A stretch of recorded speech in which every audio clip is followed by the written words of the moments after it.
Yeah, this is my new favorite food beer right here. I want to cook with it. I want to marry it. I want to caress it.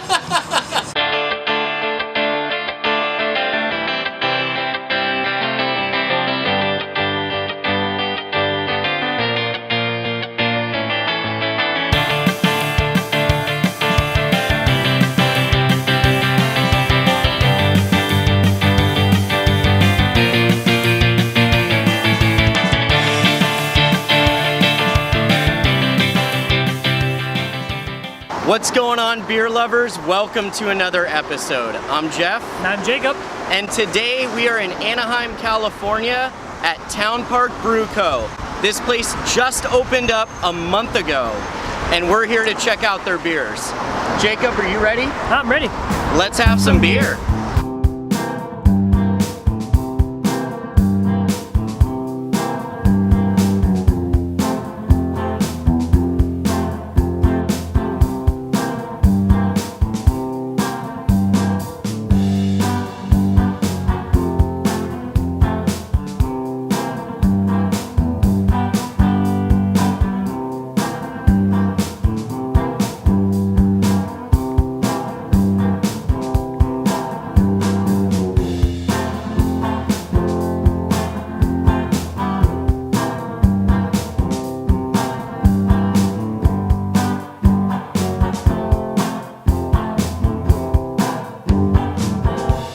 Alright guys, so here's your history lesson for Towne Park Brew Co. It all started several years ago.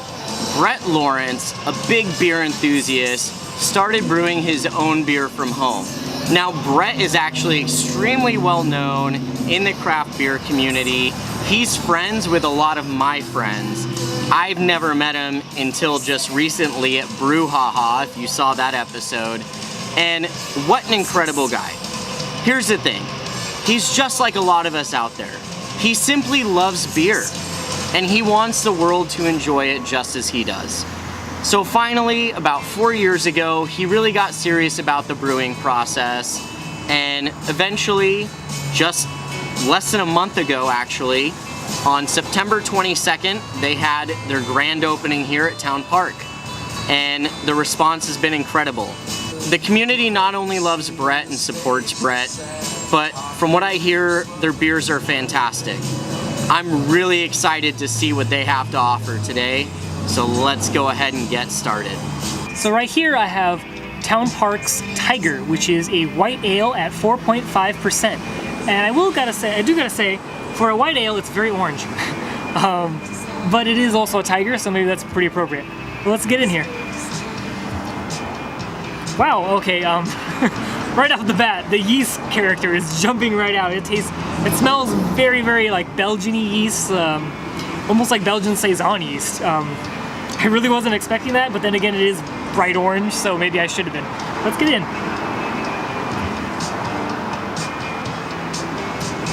Yeah, I can kill a six-pack of that. That's a nice, refreshing thing to have. It's about 80 degrees right now, so it's still a little hot, even though it's October. Is what it is in California, and this is hitting the spot. 4.5% is something you can do all day. You can kill a six-pack of it without feeling, horrible the next day, which is what you want from a white ale. And this is reminding me of some of the first kind of Belgian-ish style beers I had that got me into craft beer to begin with. So I absolutely recommend this to someone who is new to craft beer, and even to someone who's old who maybe hasn't had a white ale or some of those lighter Belgian style ales in a long time. You're gonna like this. Cheers. All right guys, my first beer up is a blonde ale. It's 5.2% and it's simply called Blonde. Figure I'd start out light, so this is my first beer that I'm trying. And I will tell you, this is not really that blonde. This has got a little bit of a copper amber tone to it. But hey, let's find out what that's all about. Cheers. Oh man. Okay, this beer is right up my alley. For a blonde ale, it has got so much going on. It's got very nice roasted malts. It's like a light toasted bread, but it's still very gentle on the tongue. It's super sweet, It's got notes of honey. There's even little notes of fruit in here, believe it or not. And the drinkability factor is insane. This is 5.2%. Like, you're getting high up on the ABV for like a blonde ale. I don't know how to explain it. It's honey, it's light fruit, it's dark malts, but more than anything, you're getting the body from it. You're not getting like necessarily too much roasted flavor out of it. But I think they put darker malts in here, which probably gives you the hint that it's got a little darker color than a normal blonde. But all in all, man, what a way to start the day. Well done, Towne Park. So this beer I have right here is Towne Park's Classic Lager at 4.7%. It's an American style lager and it is very, very clear, as it should be. So let's get into this. This is definitely an American style lager. It's got a little bit more of that kind of really particular like sweetness that American lagers have. It's not anywhere near as like bready and crackery as German beers. It's really clean though. It's very light, very, very light. You definitely understand why it's below 5% and it's something you can easily crush. It's a very good camping beer to have, especially if you like lagers. Once again, this is also something that you can easily get maybe your non-craft beer drinker into. Try a little bit of this and then kind of start slipping in some other stuff. This is a really good kind of gateway drug, so to speak. So after finishing my taster of the lager, I do notice that there is something about it that it's a certain flavor that I'm getting now that I didn't have before. I did visit Towne Park at opening weekend and I had a full pint of lager and I enjoyed it. I'm getting something now that I just can't quite put my finger on. Hopefully when you guys come here that either won't be there or it'll even be even better than opening weekend. I just feel like I had to mention it. Couldn't put my finger on it like I said, but noteworthy. All right, guys, so if you've seen my episode at Progress Brewing, you already know the fact that I'm a Disney fan. Well, guess what? I have another Disney princess, and her name is Belle. It's an amber ale, and it's 5.9%. Belle is probably one of the hottest princesses because she likes to read books, and she's into beasts. But on top of that, I have no idea if Towne Park's referencing that. Belle is also French for like beautiful or beauty. So that's probably what they're referencing that to, but I'm just gonna keep it in my heart as it's a Disney princess reference. Anyways, this has got a fantastic amber color to it. It's like a very dark red, it's almost brown, 5.9%. Let's dig in, cheers. Oh. Belle is so very appropriate. This beer is just beautiful. It has got a fantastic body. It's filled with great malt characteristics. I mean, it's sweet, it's nutty, it's got a little roasty, toasty goodness in it. But then on top of that, you're getting just a slight bit of nuttiness, believe it or not. But it's sweet enough to where you know it's not a brown ale. But man, this is just, oh God, the malts are just winning this beer. The way I would explain this is definitely a fall beer for me. This isn't a beer you would drink on a hot day. This is a beer if like you had friends over and you guys are sitting back and playing Cards Against Humanity inside because it's freezing ass cold outside and you wanted a good beer. This is a beer I would go for. Towne Park, Belle, fantastic beer, I'm loving it. So up next I have Towne Park's Hippie Pale Ale at 5.6%. And the color is this really kind of deep amber brownish kind of guy going around. So this kind of tells me it's probably going to be a little bit more of an old school pale. So it might be a little bit more of that malty backbone as opposed to just pure hops. So let's try taste and find out if I'm right. So I'm partly right. It definitely has a very strong malty backbone. But I feel like they didn't just use one malt, buying this. There's some complexity to it. There's this really interesting kind of character that's making me want to go in for another sip. So I will say this, despite being a very old school pale, is complex enough that I do want to keep drinking it. It's got these nice bready malt notes, and it's got a bitter hop finish of just like that old school West Coast pale. But it's light enough that I can easily drink more without feeling like palate fatigue from it at all. So this is something that, once again, if you haven't guessed from Towne Park, drinkability is kind of the name of the game. And this pale ale has drinkability written all over it. Even though it's got that bitter hop bite, it's something you can just keep drinking. It's not gonna overwhelm your palate, and even if you're new to hops, I would say start with this guy first to just kind of ease you in, and maybe by the end of it, you'll be drinking West Coast doubles. Well, you guys, you knew it was coming. It's IPA time. This IPA's got a fantastic name. It's called IPA, and it's 6.7%. Towne Park, apparently, now that we've tried some of their beers, we're starting to realize that they are very classic. They're going with natural classic styles. They're not trying to show off, not trying to throw some funky stuff in your face, and it's paid off for them. When it comes to West Coast style IPAs, that is what I'm looking for. So let's see if they pull it off. Cheers.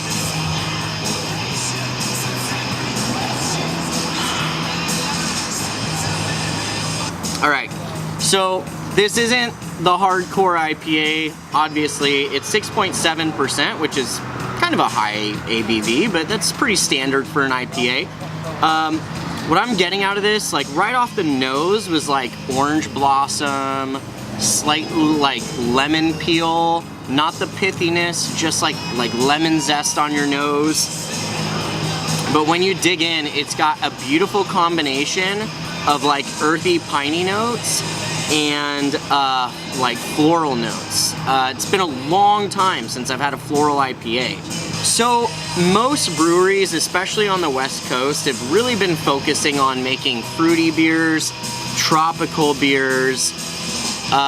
You still get the, every once in a while, a little bit of West Coast dankness. You get the pininess, but I haven't had a floral beer in a really long time. And this just, on the nose, you're getting a little bit of floral, but really in the body, it's just bouquetting right on your tongue.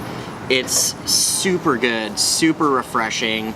It does not taste like 6.7%, and really what I think that is just them doing a fantastic job blending the malts with the hops. I mean, it is super balanced. They are working in unison.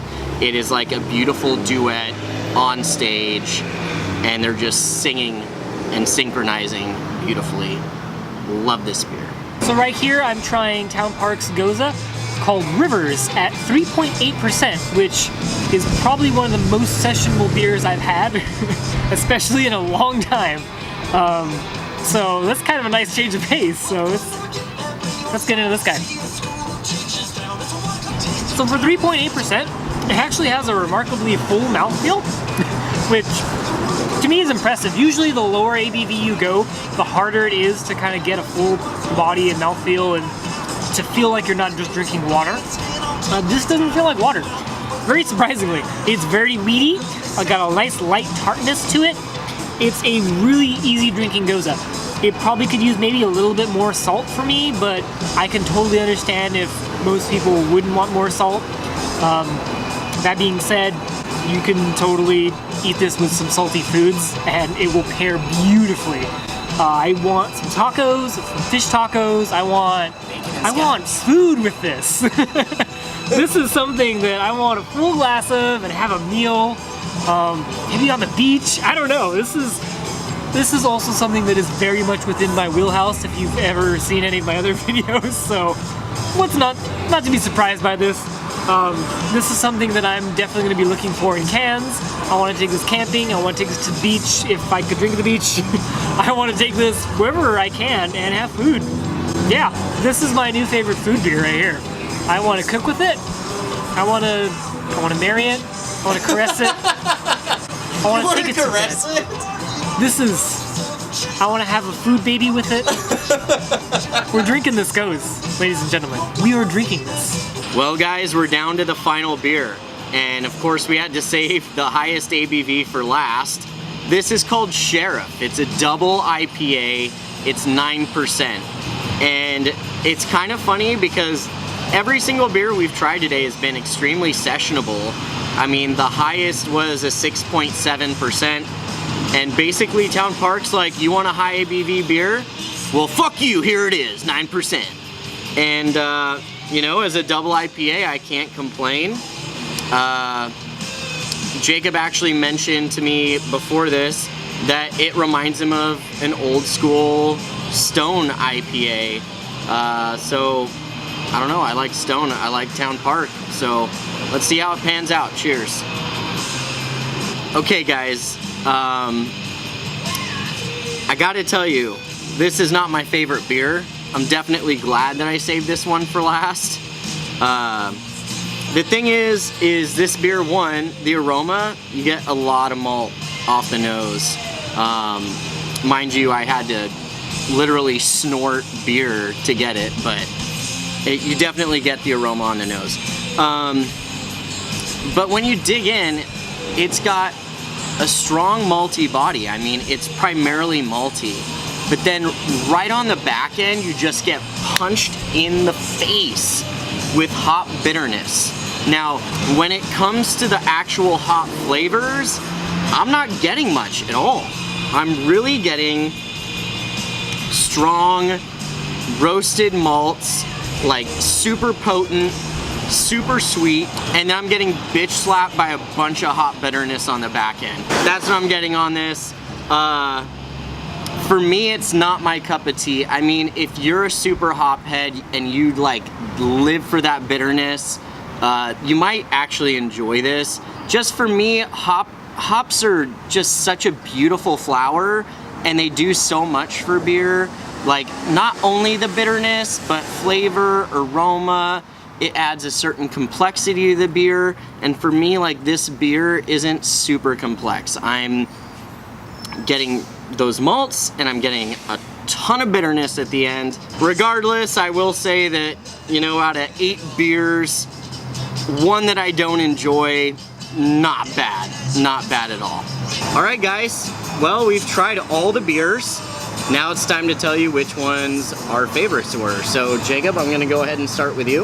All right, so, I picked the white ale. Despite my great caressing of the Goza, I really enjoyed the white ale.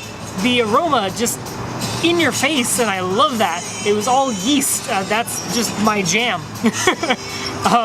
Earlier I said it reminded me of like a Belgian yeast. After more drinking of it and kind of a second thought, it actually it was kind of that in-between Belgian yeast and like German Hefeweizen, in that kind of clovey, spicy kind of realm of just yeasty deliciousness, which I love and live in. Yeasty. I just fucking love these beers, and it's something that I can just smell all day, and I can drink it all day too. So, fuck yeah, white ale. Boom. So, when it comes to my favorite beers, I was really stuck between 2 different beers that I had today. One was the IPA, and one was Belle, the Amber Ale. Now, the thing with both of these beers is they were fantastic in their own different way. You know, I love the IPA because I haven't had a floral IPA in a long time. It was a beautiful surprise. It was super crisp, super refreshing. And then Belle just had the most beautiful malt characteristics to it. And it just got me excited to drink an amber ale, which is not my typical wheelhouse. I mean, I like ambers, but they're not my everyday beer drinking beer style. So, at the end of the day, I had to pick, again, a Disney princess. I picked Belle. And, you shouldn't be surprised. I'm sorry, at this point, I kind of feel like you guys know. Because, oh my god, that's so good. Delayed reaction. It's like when someone tells you a funny joke and you don't laugh until like 5 seconds later. That's me. I was too busy thinking about what I was gonna say after I drank the beer that it took me 5 seconds to go, oh my god, that's fucking delicious beer. Here's the thing. If I had a friend ask me, is there a cool brewery in Orange County that I absolutely must visit? And I bring up Towne Park, and they say, okay, what beer do I have to try? Like, Like, you know, maybe they're tired of IPAs. Maybe they're not into the blonde thing. They want something new. They want something fresh. And, you know, maybe they just want to keep it chill. Like, they don't want an adventurous, crazy, outside of the box beer. Well, thing that we learned today is Towne Park sticks to its roots. Yep. And in this amber ale is a classic style amber beer that is absolutely delicious. So if I had a friend ask me that question, I mean, here it is right here. Go see how Belle tastes. I'm sure she tastes delicious. So anyways, Jacob and I are just gonna kick back and enjoy our favorite beers. Yeah. And in just a minute, we're gonna do an interview with Brett, the owner of Towne Park. Oh, that's not a yeast strain, is it? Beer jokes. Got them all day. Anyways, we'll see you guys in a bit. Cheers. Cheers.